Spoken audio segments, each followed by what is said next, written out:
And I realize that Long Island has wonderful, wonderful people. Brooklyn has wonderful people. Maryland has wonderful people. Do you realize how many wonderful people there are in the world? And that's why I wrote a book about bullying. Who knows, by show of hands, who knows what a bully is? Okay. By show of hands, who knows what makes someone be a bully? Wow, you're some very smart people. Okay, I'm going to ask you, what makes you a bully? What's your name first? Ariana. Ariana, stand up, daughter, stand up. Is she pretty? Ariana, what makes someone be a bully? Tell everyone, why does someone be a bully? Why? Because if you punch someone, then they'll help you. And why? They help you. Okay, that's a good reason. Who knows another reason why someone might be a bully? So thank you for your hand. Now let's go. I'm going to see what what's your name, beautiful?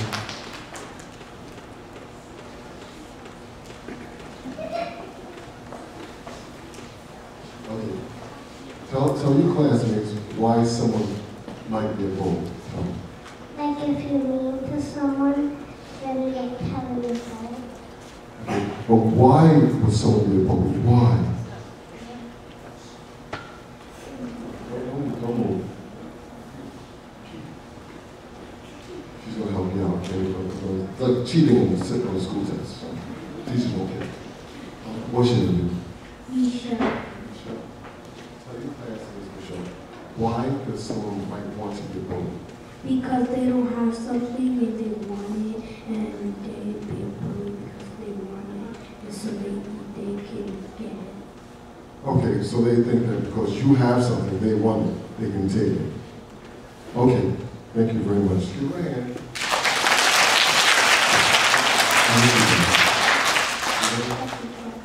Because they're jealous, that's another good reason. Thank you so much, okay? Give them a hand. I want to put the teachers to a test, okay? I'll put the teachers to the test. I'm putting you on a spot, but it's not a mean spot, okay?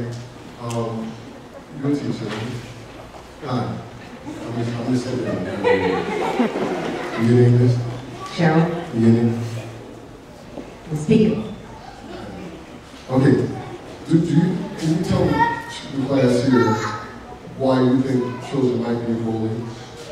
Maybe because they have no friends and they don't know how to make friends. Did you hear that? Maybe because they don't have friends and don't know how to make friends. That's a very important one. Remember that one, okay? Remember that one. I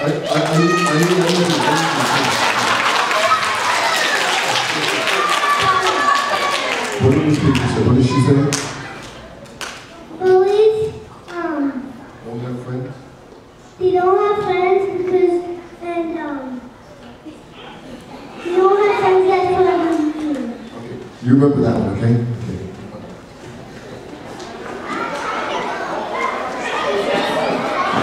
What's your name? Your name? Your name? Your name? Why might someone else be a bully? Okay, what'd you come up with?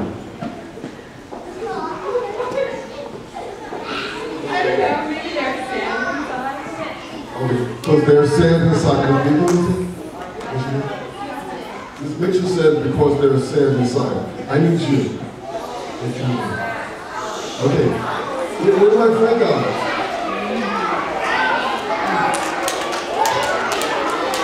Okay.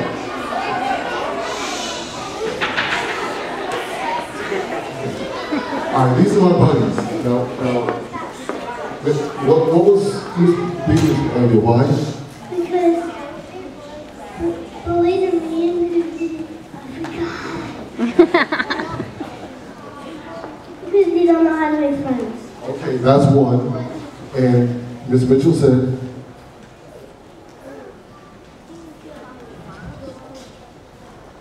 what'd you say, Ms. Mitchell?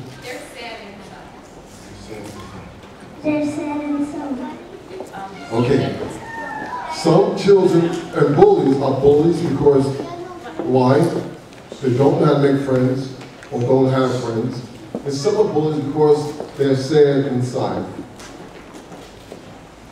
I'm going to read my book to you, and then we're going to find out why Anthony knows why people bully and what he did to stop a bully on the playground without violence. That's the key. How do we learn how to share in the world without violence? You ready for me to read? Okay. Oh, wait, my buddy's talking to me. Hold on.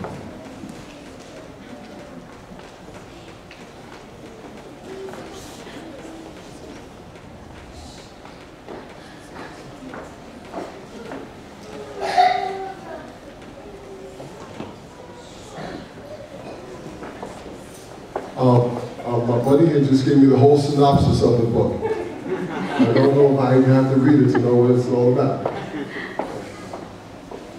What is synopsis? Who might know what a synopsis is? What is a synopsis?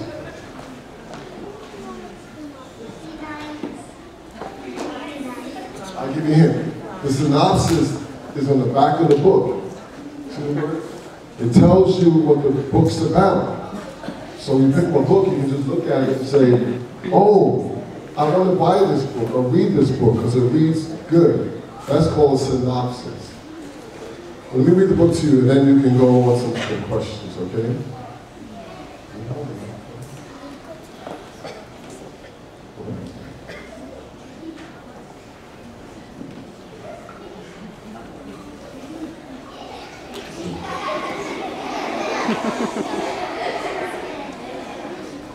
It's mine, it's mine. Anthony heard a familiar tiny voice scream from the back of the playground. Give it to me, I want it. Give it to me, I want it. Those are the horrible sounds coming from the other side of the playground.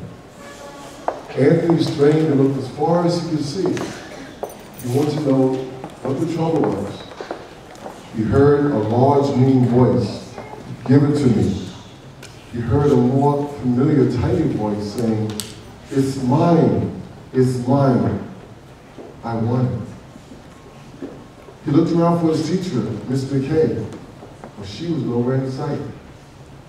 He looked around for the playground monitor, Mr. J, but he was too far away. He heard again, it's mine. When Anthony got around the corner, he saw two boys fighting over a mitt. One boy was much larger, and the other boy was his best pal Ryan on his knees. Anthony thought, I'm mad at that bully.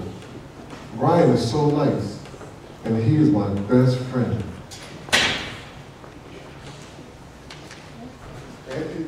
Anthony thought to himself, what can I do?